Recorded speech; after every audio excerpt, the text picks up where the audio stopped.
Welcome, everyone, to Dead Talk Live. And tonight we are joined by writer, director, producer, actor, David Espinosa. David, thank you so much for being our guest tonight. How are you doing? I'm doing fabulous. Thanks for having me. It is our pleasure. We're gonna have some fun tonight. Get to talk about some horror, some filmmaking, and whatnot. Now, looking at your resume, David, it looks like you started your acting career back in the late '80s, and then you stepped away from the industry for a while. So, did you just find that Hollywood was not the place for you at that point in time, and you came back? Well, actually, I started before that, but professionally, yes, you're right, in the 80s after I got out of UCLA. And what really swayed my opinion as to where my career was going was I was having babies. You know what? I guessed it. And I thought, I was living in LA and I was like, oh man, do I want my kids to grow up in LA? I loved what I was doing.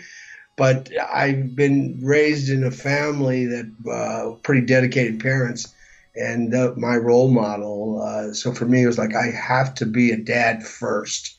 That was my primary responsibilities, and I was actually working in theater and getting my own plays produced, which was pretty cool. I was getting paid to direct my own stuff. I was very excited, but I wasn't making any money, Yeah. and I couldn't keep it going. I was getting some commercial work. I was getting things happening, but I wasn't making any money to support my family and myself. I hear you. So I ended up going to law school. Nice. Well, So you're a lawyer? I mean, well, I got out of law school, all right, and I never intended to become a lawyer. I intended to study law so that I could understand entertainment law, labor law, contracts, stuff of that nature to strengthen my position. You see, I've always been the kind of guy that wanted to do the stuff. I didn't want to just be the actor. yeah. I wanted to write. I have this prolific imagination, and I'm always coming up with ideas out of nowhere. I don't know why. And I write a lot of cheesy poetry, short stories, scripts, plays, novels. I write a lot. And I just thought, why can't I do the whole movie? And not that I thought I could. Don't get me wrong. I'm not sitting here saying, "Oh man, I'm so talented. I got so many skills. I can do it all by myself." That's not it. No. I had an imagination that wouldn't stop, Mm-hmm. and so I said, "I can't find parts for myself. I can't get good roles." And not that I'm a great actor, but I felt I was good enough to be a commercial actor, Mm-hmm. work in the industry. And it just wasn't happening. And so one thing leads to another, man. Next thing you know, you're in a law firm and you're doing personal injury and contracts and stuff like that. And then I'm teaching and, life takes you down the stream and you just better know how to paddle and avoid the rocks. Exactly. So is your story similar to mine? At the age of 45, my kids are now teenagers. I've got three of them. And I'm like, they don't need taken care of anymore. So I started doing this. Do you have a pretty similar story to that? Yeah, kind of. But my son was involved with me in a lot of things. He was promoting raves at the time when raves Mm-hmm. were really heavy going on. My son was a young man out of high school, and he was doing that quite successfully. Ironically, it was kind of strange. I got involved in music, Mm-hmm. and I was involved with a jazz band, and we were playing original stuff. And next thing I know, I'm playing at these raves. It was kind of crazy. Wow. Meanwhile, during the week, I'm going to the law firm. Right? This need to produce art, to be involved in art, it's not a choice, as you probably know. Yeah. It's sort of It like a is, passion that draws you in. yeah, or forces you to expel it out. Mm-hmm. Exactly. One or the other. And I think with me, it's more of an expulsion of it than anything else because I have to do it. I paint, I write, I play music, and not that I'm any good at any of it, but I certainly do it all. and I enjoy doing it. And with films, I get all of that. Yeah. Uh, Now, being a lawyer, a lot of people don't realize that, in my opinion, entertainment law is probably one of the hardest fields in law to come because there are so many moving factors. Do you believe it gave you a leg up in the industry? I think it certainly has helped my partner and I in understanding our position in the indie film industry and how to negotiate ourselves in a practical manner as a business. One of the things that CRA Entertainment, our company, that I think one of the things that sets us apart from a lot of startup indie companies is that we do have an understanding of business. Yeah. My partner is, he was a business banker, a mortgage banker for 28, 30 years. He's also a professional actor, SAG-AFTRA, etc., award-winning filmmaker. We understand both sides, Yeah. and that's the difference, straight out. And, having this creative talent, having this knowledge of law, I assume you built up a lot of contacts over the years that when you were ready to come back into the industry, there were a lot of people, connections that you have made that you could turn to. Well, yes and no. It's kind of strange because law is a very clannish environment. Lawyers hang with lawyers and talk about law things and work towards that because the nature of the business is such, or the profession, pardon me, is such, it demands full attention. Yeah. And that's why you get specialties. So I know a lot of people in these specialties, but they have nothing to do with what I do now. Yeah. And that it's kind of strange, and you meet people in different businesses. I also hold a real estate license in Hawaii. Oh. I was selling real estate over there for a while. I lived in Hawaii for a number of years there, and all these different things that you do, enterprises, if you will, always involve people and different types of people Yeah. in different industry. That collectively has certainly helped us and helped Yes. me. Yes, Absolutely. absolutely, absolutely. So let's talk about The Evil Down the Street. All right, you wrote it, directed, you were a producer, and you were an actor in it. Uh, Well, I didn't write it. Let me just make that correction. What I okay, did was I co-wrote it. My partner Craig Aarons wrote the original script. And when I first met him, he brought this script to me and asked me if I'd read it. And I said, okay. And I read it. And he asked me for a critique. And I said, well, do you want a critique or a compliment? And he said, well, I really want a critique. What do you think? I said, well, I think if it's based on a true story, I think you got a couple of things here that may not work. And he said, well, why don't you go ahead and have at it a little bit and make some suggestions?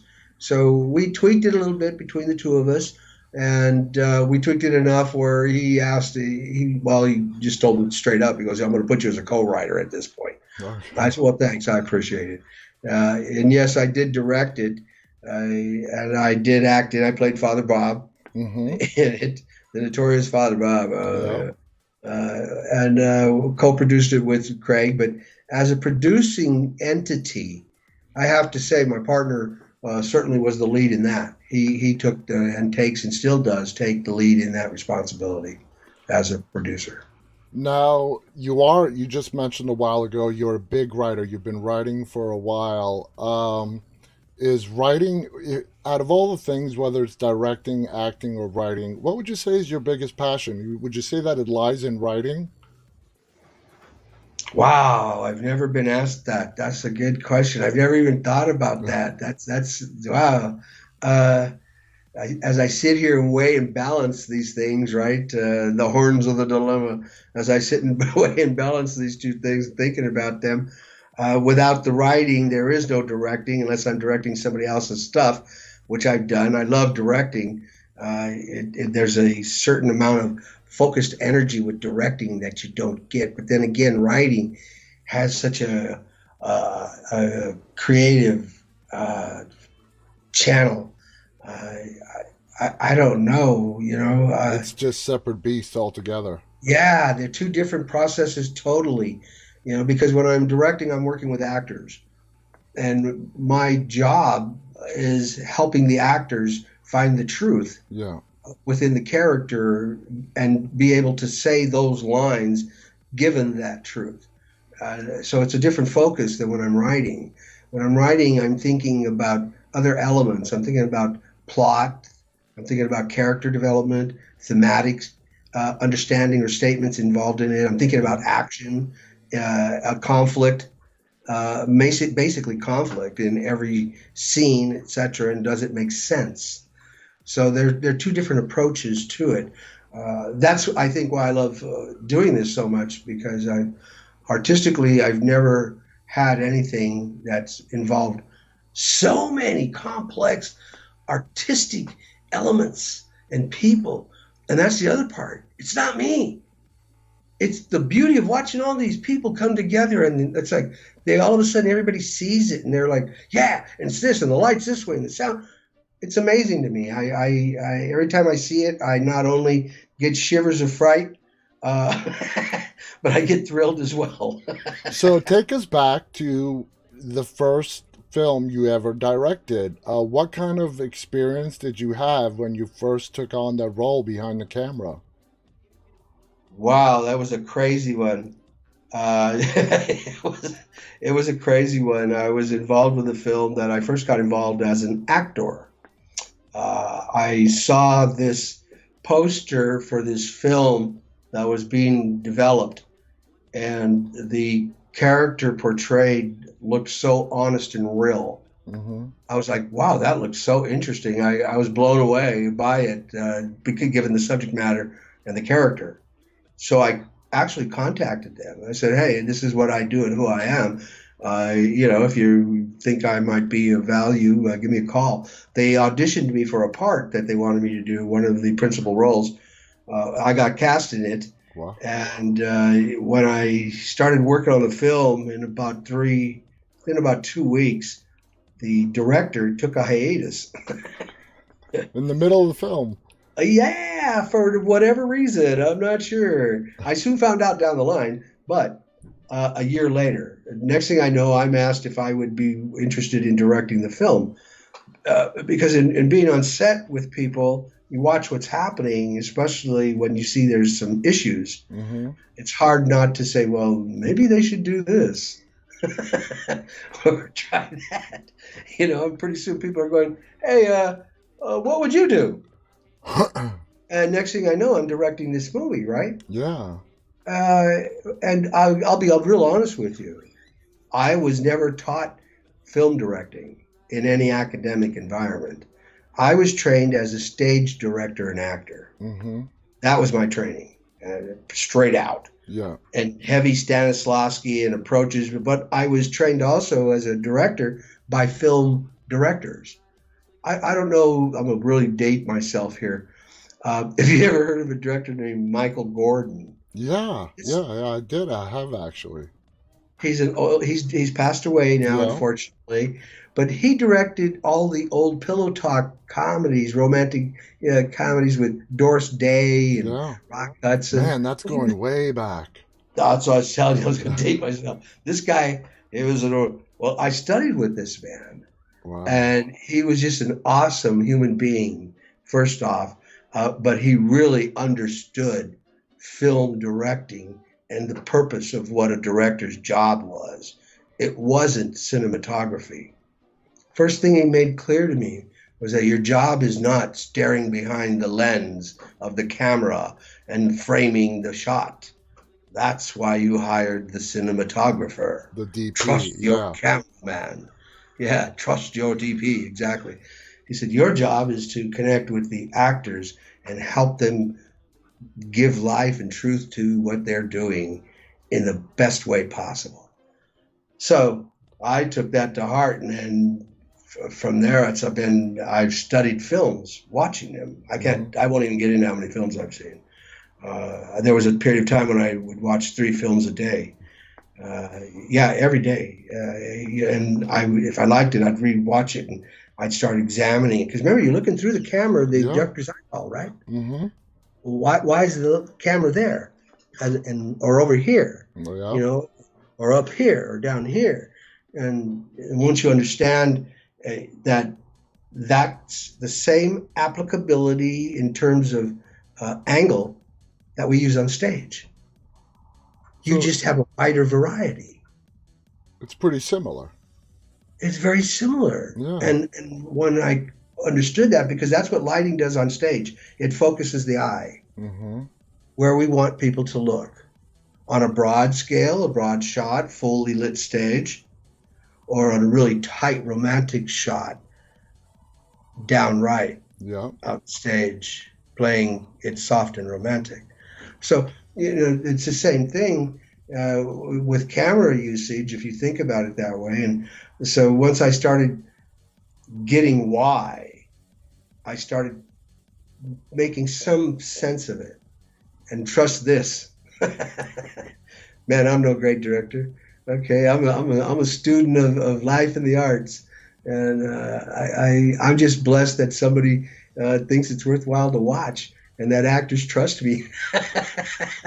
Well, I love a line that I heard like 70, and this is going to lead me to my next question. 70% of directing is casting. Now, in that first movie that you just described, you didn't get to pick the cast because you came in after the movie had started shooting. What kind of a difference does it make for you as a director playing a role in casting as opposed to your first film, where I assume you did not have a role in who got cast? Absolutely, it makes 100% difference. As a director, I am totally involved in the casting for this reason, and I will cast an unknown. I want to see if you can take direction. So the first audition you do for me, after you've taken the sides and you've studied them and you brought them back and you do something and I like you, I don't even look at your reel or your resume until after I like you. Then if I like you, then I look at your resume, your reel or whatever, and then I will redirect you. I will give you redirection immediately. Now, depending upon how quickly you get that back to me will spark my interest. The girl who I cast in The Evil Down the Street, Mm-hmm. Elena Gerard. Elena Gerard, yes. Yep. Who played Katie. She played Katie. Mm-hmm. Her audition came in. I looked at it. I liked it. The producer knew these people personally. Craig Ahrens knew these people on a personal level. He said, wow, that lady looks like the person. He was, and she's not a bad actress. And I said, well, let me see if I can work with her. So I gave her some extreme redirection. She got it back to me in an hour. Wow. An hour. I was like first very impressed and then said, well, okay, that's either an hour worth of some really serious crap or something really good. And I saw it was good. She could take direction. So that's my thing. Can I direct you? Can you take direction? Can you understand what I'm telling you? Mm-hmm. If I can communicate with you in that level, I'm going to cast you. And I really don't care about your reel or anything. Your reel should be good by now. I'm sure you spent a lot of money on it. Hopefully it's good. Now, the character of Katie in The Evil Down the Street, she is possessed by demonic entity, and that is told to us by Father Bob, your character, in the movie. And, she does a great job when we see her, because she goes in and out of possession. Okay, and the way we know that is because when she is her normal self, she forgets about the stuff that she had done while being possessed. Did you and Elena have to work closely together to get that vision right the way you saw it? Or did you see that she caught on really quickly to what you wanted to be seen on the screen? Actually, both. She had the script ahead of time, and I had spoke to her extensively over the phone prior to meeting with her. The first time that I met her was at set when we moved down there to do it. Mm-hmm. And that's the first time, ironically, that I met my partner, Craig Ahrens, for the first time. We planned the whole movie, 11 months of pre-planning over the phone and on the internet. Mm-hmm. He lived in Orange County. I lived up here in the Sacramento area, Northern California. Now that's the norm. Yeah. So it was pretty cool. And we've done 4 films that way. But back to her, we focused on what this person's faith is and where her weaknesses are. Because generally, faith is tested not in your strengths, about how much good you do, but in your weaknesses and how you deal with your weaknesses in a real life situation. Do you succumb to them? I so totally agree. Yeah. Yeah. Whether anybody knows it or not, did you eat the cookie? And, so she understood that. And that weakness was her wanting to drink. And drink made her turn into this lustful person. Mm-hmm. And that generally for myself, the evil within us is those things we can't control. So that was metaphorically her inner demon was the booze. Absolutely. And how it destroyed her family, her lack of faith. But at the same time, was it? Here's a question I'm going to pose to you and your audience. And nobody has to respond. Mm-hmm.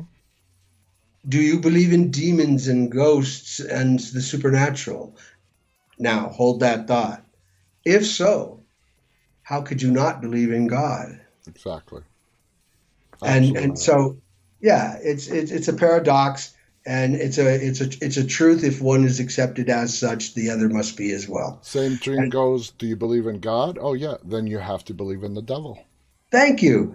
And light versus dark, good, bad, evil, etc. And we can beat that up with all kinds of different metaphoric symbols. Yeah. And in this case, the Ouija board, the alcohol, the sex, and not that any of those necessarily are bad. No. It's not what goes on in the world, all the things that come to you. It's how you react to them. Mm-hmm. That's where the responsibility lies. And obviously, she could not react appropriately and could not. And the irony is, it's based on a true story. That's what's the big horribleness about it. And when the original script was written, Craig had shared his story with another person who wrote the script. And it was wild, full of wall crawling and head turning and, boogaboo that wasn't real. Hollywood baloney. Yeah, exactly. And he asked me to read the script, and I gave him my true opinion. I said, if this really happened, why would you put all this crap in there? Let's take all that crap out. And it happens 99% of the time that they put that in there. I said that's not. I think it's scarier. If I was to come down some stairs and see my mom taking off her clothes in the corner to some imaginary something, I would totally fucking freak out. Exactly. And that was a great scene in the movie too, when the daughter goes down the stairs in the dark and sees her mom. There's nobody in front of her on the couch, but she's like doing a striptease for someone we can't see. Yeah, I mean that would weird me out to no end. So we took all that out and wrote it straight, and I thought it played much better. And it really Elena Gerard, I have to give it to her. It was a very hard role for her. The end scenes were very difficult for her, and she put a lot into it. We had a time pressure. We shot it in 13 days. Wow. Yeah. The people whose house and the basement where we shot it at actually existed 100 miles away. Really? From the house. Why was that done? Well, because the house didn't have a basement. The original house we had, the original set had an attic, and it was pretty cool. It was perfect. I think it was the day before, 2 days before we were going to start shooting. He bagged on us, said we couldn't use his house. We're like, yeah, all kinds of expletives, right? Pretty pissed off. So Craig, as he is diligent. He got on his horse and found this place. It was an abandoned reform school up in the high desert, 100 miles away from where we're at. And it was an old house on the premises and a 2-room basement at this place. Yeah. Totally weirded out place. He goes down there. He takes a bunch of footage to send to me because he's scouting, right? I get the footage back, and I'll share the footage with you if you want. I'll have Craig send it to you. Mm-hmm. Now, this basement has 2 rooms. There's no electricity. This is an abandoned house, middle of nowhere, right? Yeah. There's orbs all over the place in this thing. Oh my God. Well, I didn't see him until he sends it back. He didn't see him till he puts it on the computer. He calls me up and he goes, "Dude, you ain't gonna believe what I'm seeing right now. This place said, is "What really place?" haunted. Totally weird. We got recorded sounds of the basement in the main facility downstairs in the bottom. You know the scene where Father Bob's office was? Yes. Okay, that was shot down in this abandoned basement, big, huge facility area where we could hear, we got the sounds, doors screaming like, the place was totally bizarre. Wow. You think that added to the authenticity of the moment? It certainly added to our fears. I don't blame Our you. makeup artist wouldn't work with us on another film. She goes, she said she would. When we called her, she goes, "Yeah, but I don't know, man." She was "What's the matter?" She goes, "That was really weird. That I had never experienced anything like that. I didn't expect that." And I go, "Well, you know," she goes, "but I thought it's just a film. But you guys are shooting horror films. I don't know if I want to do that." Oh well, yeah, there you go. And I'll tell you what's really even more funny, strange. Inside the main house, where the library is. Remember the scene shot in the library? Uh-huh. There's a scene near the beginning where the dad walks in there and he grabs a book off the shelf and he's talking with the wife. That book was not our prop. That library was not our set. That was the homeowner's original library, their books. The book that he grabbed, I don't know if you caught note of that, and he didn't grab it on purpose, hadn't looked at that book. We're just rehearsing this scene. It was so weird. He grabs it, and take note of the book when you look at the film again, if you do. I would just please tell us what it is. Okay. How to Marry a Demon. Ceremonies to Marry a Demon. Wow, that is freaky. And other stuff happened in that house that was just like, what? We were all upstairs shooting a scene in the bedroom, and this big mirror downstairs that's attached to the wall, not just hanging on a hanger. It's attached to the wall. Wham! Slides off to the ground. Big noise. Everybody runs down there. It's not broken. The attachments aren't broken. It's just unexplainable. Like backed them out and slid them down. We couldn't get out of there fast enough. Yeah, no wonder you guys finished it in 13 days. 13 days. Now, hey, that's a good number. Was Kelton Jones cast before or after Elena, who plays Michael? Yeah, Kelton. I'm trying to think. Did I cast Kelton first? I might have cast Kelton first because I know I saw his audition, and I liked his audition. He had a full beard at the time, and I liked his audition, but not the beard. He looked too much like a minister out of the West or something. So he was gracious enough to, when he accepted the role, to shave the beard.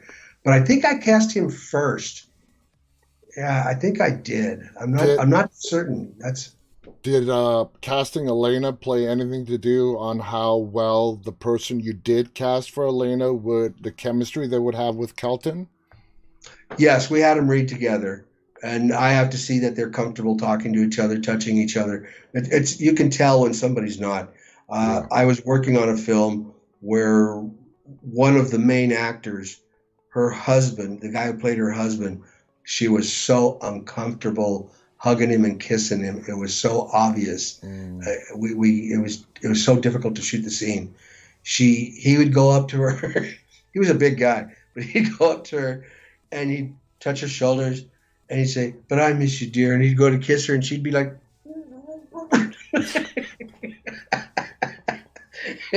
I was dying. I go, "Okay, wait a minute, this isn't working.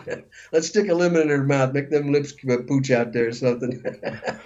But we worked it out. But yeah, it can definitely get weird. They were comfortable with each other right away. Kelton's an easy actor to work with.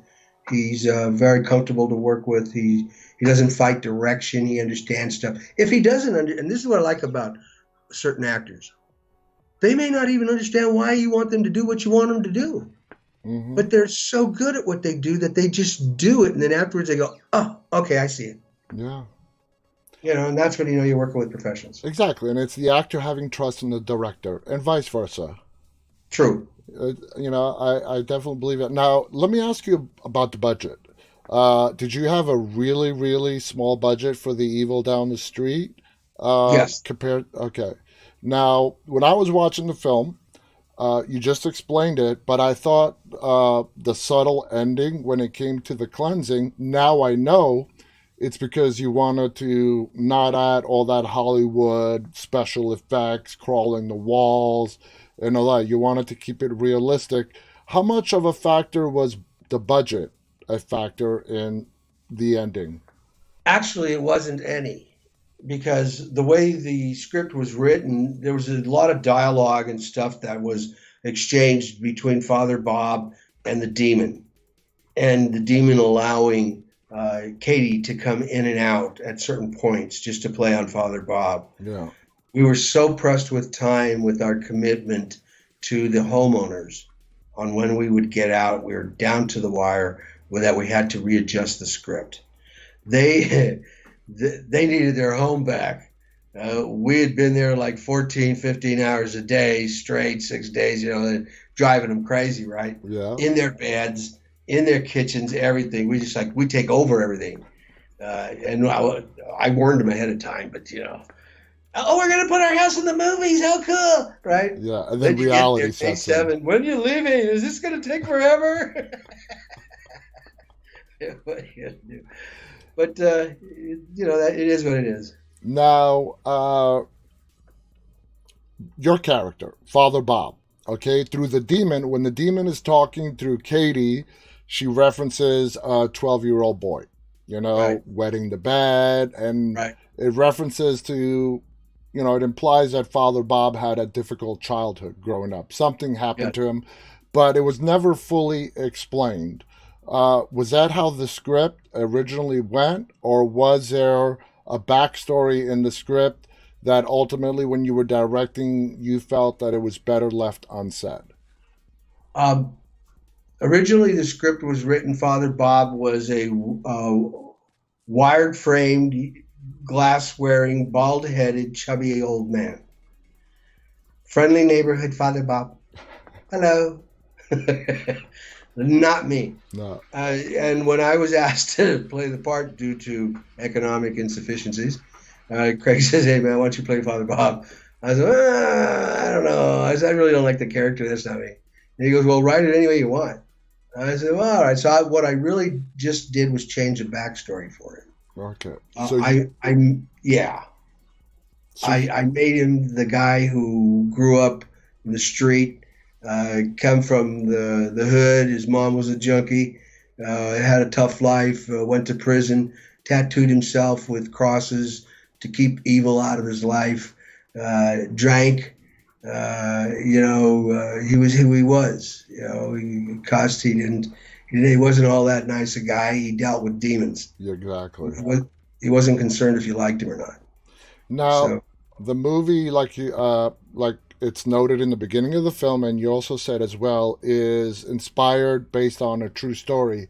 Without going into detail and protecting the people's privacy, did you actually get to talk to the people that were involved with the true story, or what kind of research did you do? Well, quasi. The script was written before I met Craig. Let me give you a little backstory with how we met. I was involved in that crazy film I told you about for a long time. One of the guys on it, a man named Todd Chase, kept telling me about Craig Ahrens, this filmmaker I should meet, that he's straight up, he's a good guy, we'd get along.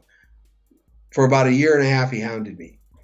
Finally, I said, all right, I'll meet him, set up a meeting. So we met, and he was right. Craig Ahrens was a stand-up guy.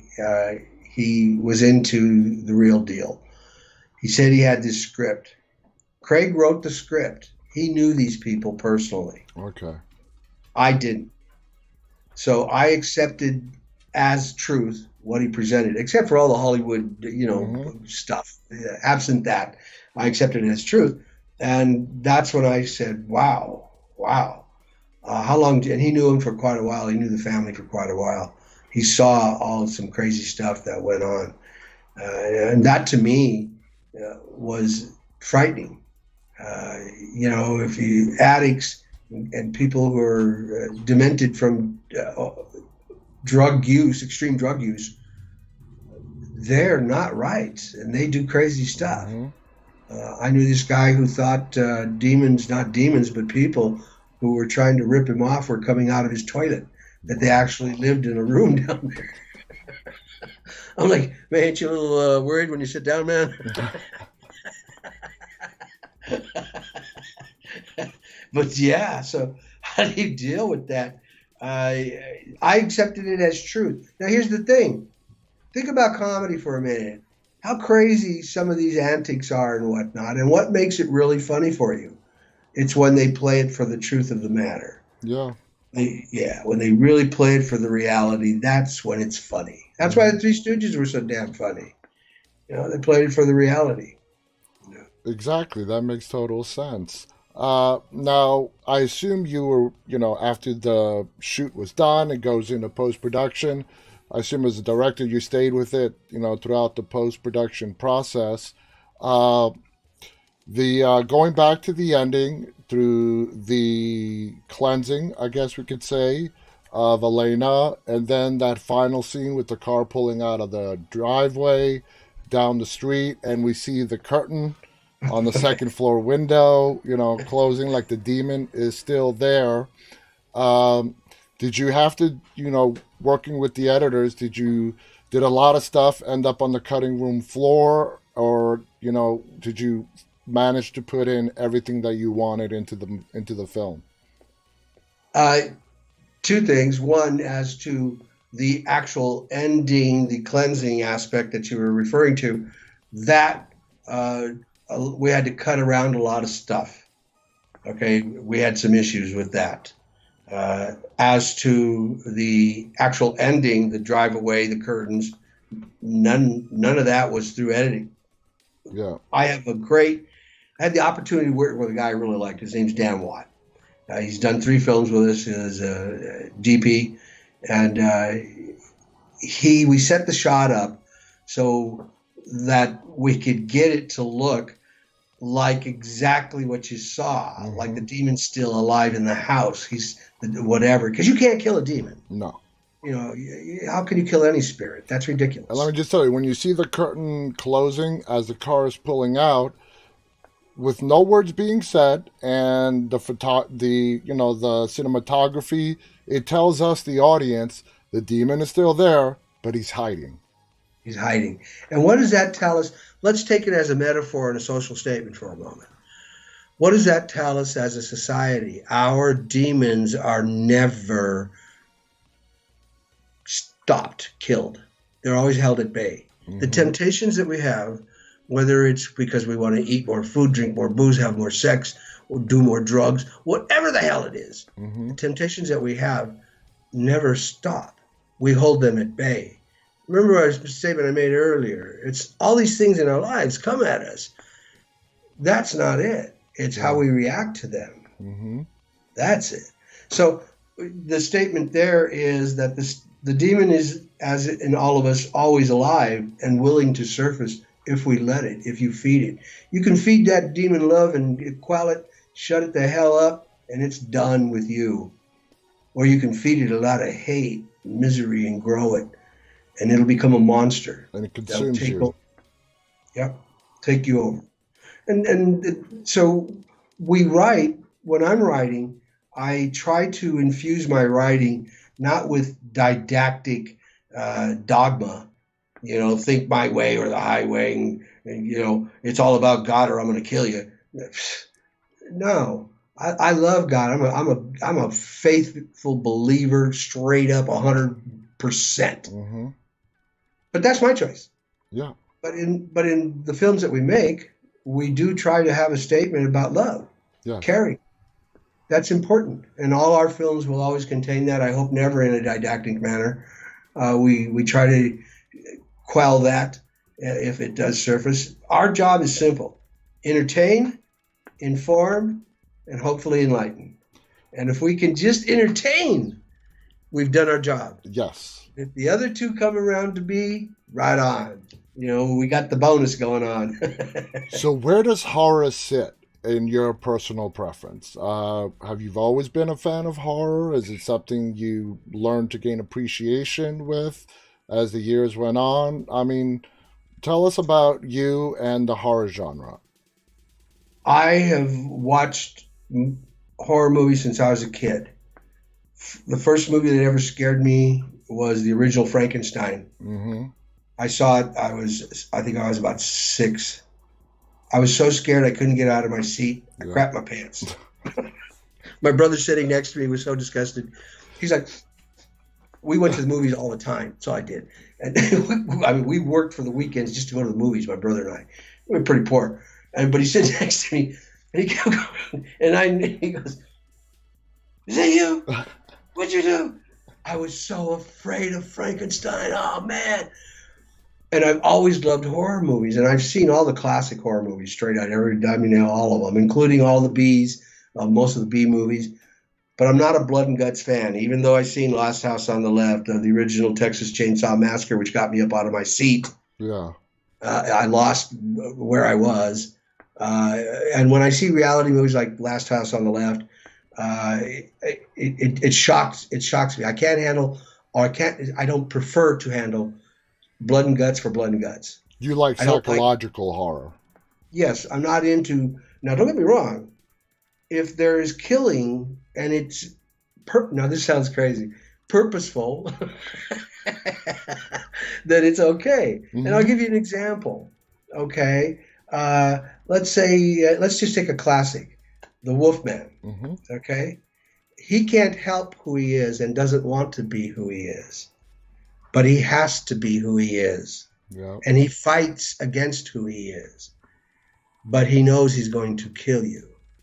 And he warns you, leave. Yeah. Lock me up. I'll kill you if you don't. And ultimately he does that. Yeah. The rest of them are just kind of like, all right, Dracula, okay, he's got a blood thing going on, man, I get that. They rooted it in the history. Frankenstein. Here's the most misunderstood monster of them all.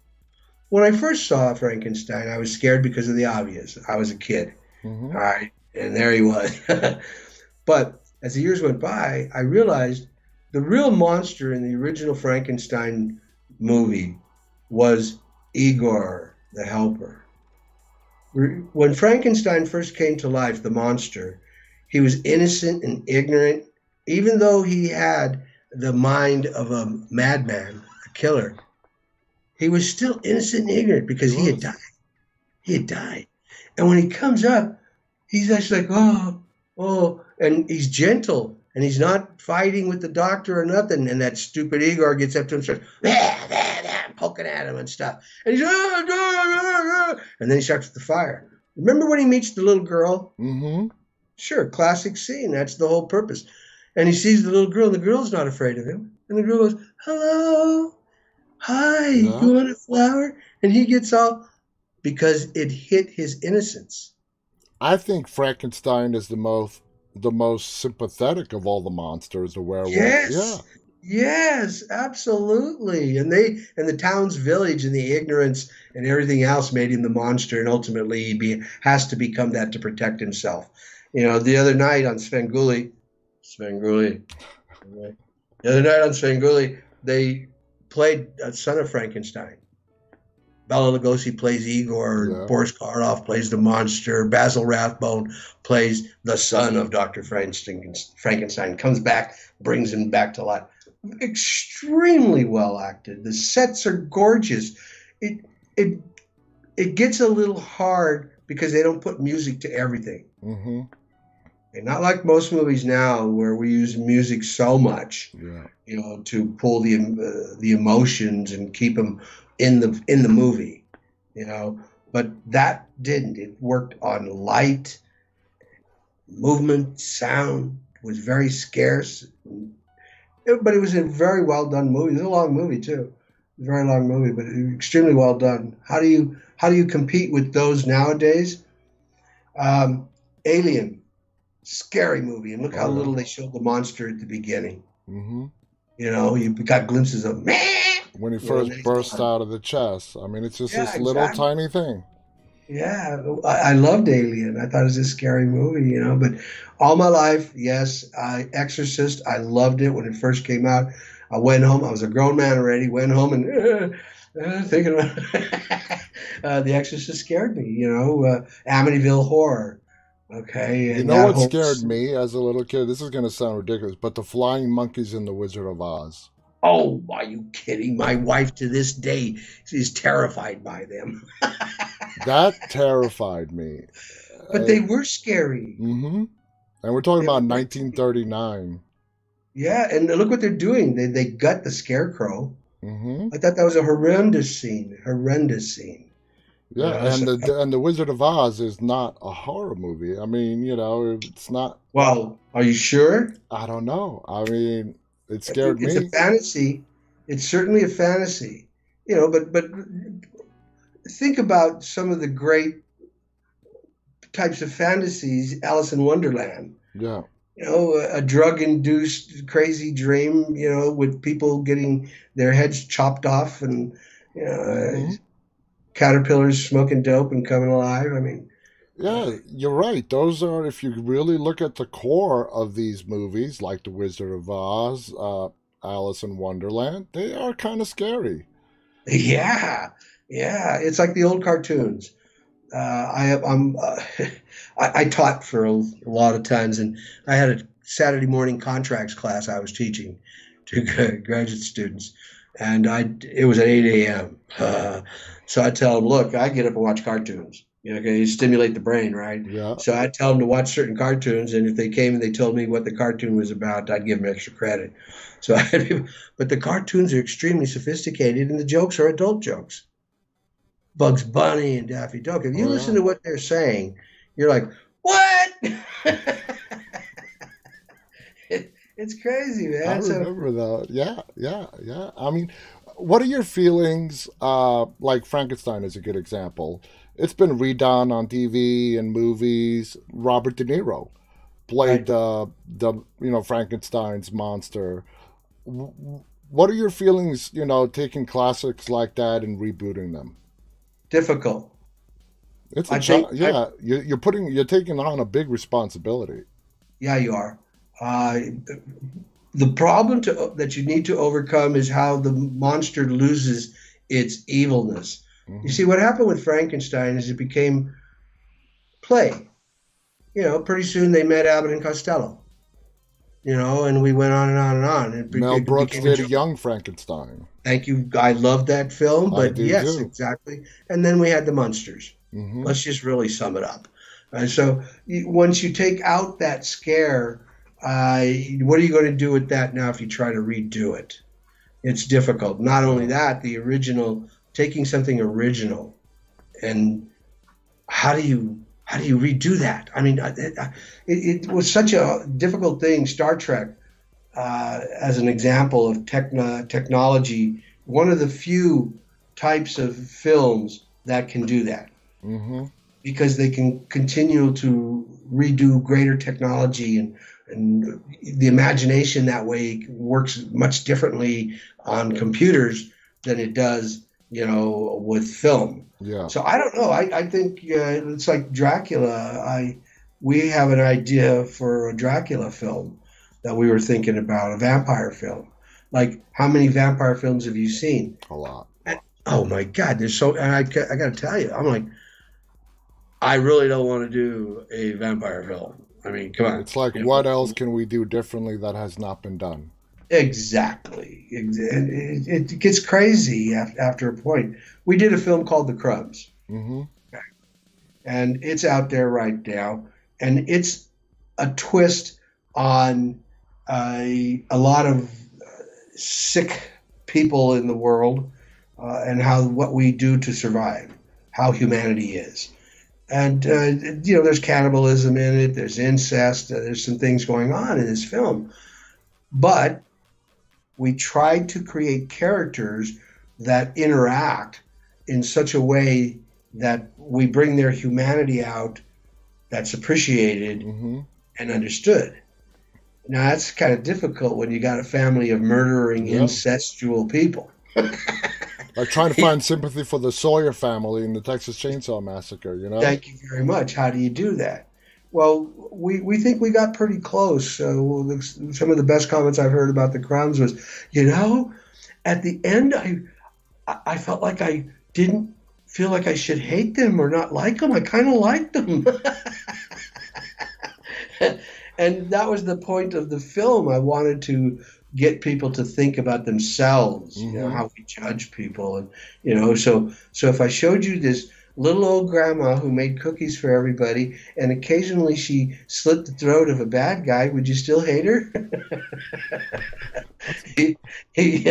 We do what we have to do. Exactly. We're almost out of time, but I do want to ask you, if you were to go back 20 years, in the last 20 years, is there a director that, inspires you, that you really enjoy their work? Now, you are a director, you do view movies from a director's point of view. Is there a director whose style that you really find inspirational? Well, there's all the great directors, Scorsese, De Palma, we can go on and on and on and on and on, everybody out there. But the one director that always made me think twice about how he did something was Alfred Hitchcock. Ooh, good one. And the reason being is Alfred had a thing about continuity. He hated cuts. He hated to cut film. So you mean editing or like shooting long scenes? Shooting long scenes. Ah. Shooting scenes. There's a film he did called Rope. Okay? Mm-hmm. He has, I think, two cuts in the entire film. Damn. It's a feature from the beginning to the end. And Jimmy Stewart's in it. There's a couple other great actors that are in it. And it's about just briefly two guys who murder somebody and to prove they can try to get away with it. And they stuff him inside of a chest that they decorate to have a dinner party over with. And all the food and everything's put on this chest, like a cloth. And the whole thing goes on. It's called Rope. Great movie.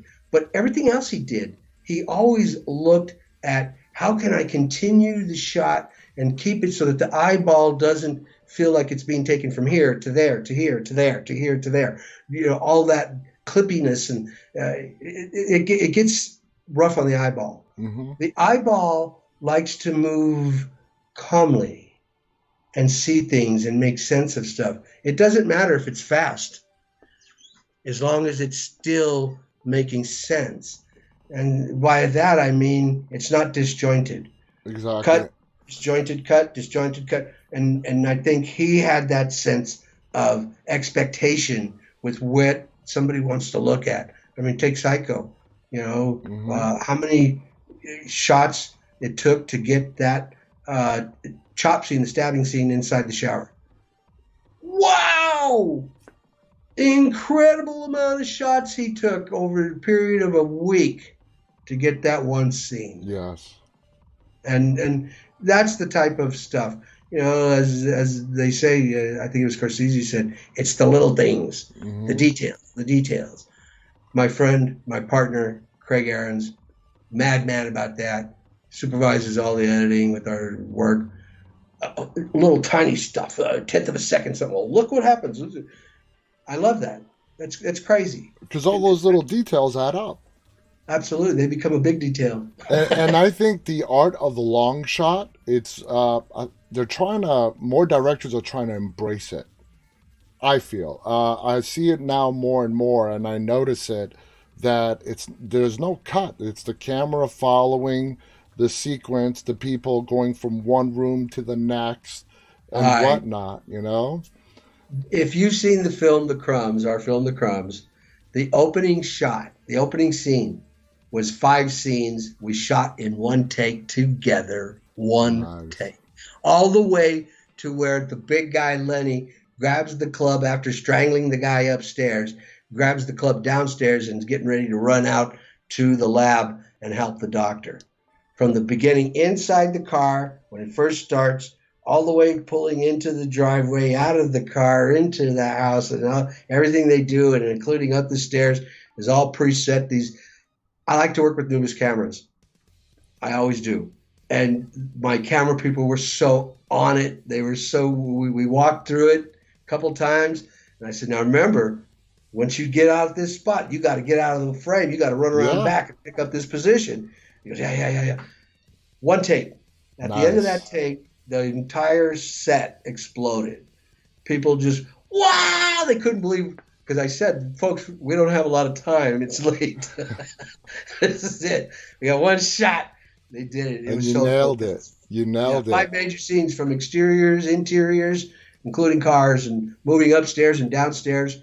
When you look at it again, keep that in mind. I'm gonna look at it again. Now, before we go, what should we look out for that's coming out from you and your company? We have 2 new films on the way. One of them hopefully will be released in about the next 2 to 3 weeks, and it is called Love in Quarantine. It is a romantic horror-comedy. Okay, romantic horror comedy. Yes, it's a horror-comedy. We hope so anyway. We'll find out. Love in Quarantine, that was shot up here in the Sacramento area. Our other film is called Demon Fighter, and we're very charged up about this film. It stars John Azuna. Mm-hmm. He currently can be seen playing the Scarecrow in Matrix, and he also appears in no, that's not Matrix. It's Venom. That's right. Okay. The new Venom release. Yes. He plays Scarecrow in that, but he's also in Matrix. The new Matrix 4 that's coming out. He's in that as well. John Azuna. Master John Azuna, I shall say. So we're excited about that film as well. That should be out just before Christmas. That's awesome. 2 movies coming out just before the end of the year. David, we are out of time. This hour flew by. This was a fascinating conversation to talk about your movies, The Evil Down the Street, horror, movie, filmmaking. We got the whole package. I want to thank you so much. Any final thoughts you want to share before we go? Yes, you can catch us on Amazon, IMDb TV, Tubi TV, and Roku. Exactly. You can catch our movies on there, The Evil Down the Street and The Crumbs on those stations, channels. And The Evil Down the Street is available with ads on Amazon, Tubi. IMDb TV, exactly. Roku, all those, as well as The Crumbs, both of them. Check them out. Great movies. David, thank you so much. I want to thank It was my pleasure. This has been such a fun hour. Thank you to our entire audience who's watching it live and will watch this archived. Thank you to David Espinosa again for being our guest. Till next time, guys, on behalf of David and myself, stay safe and stay walking. Good night. Thank you, folks. Peace.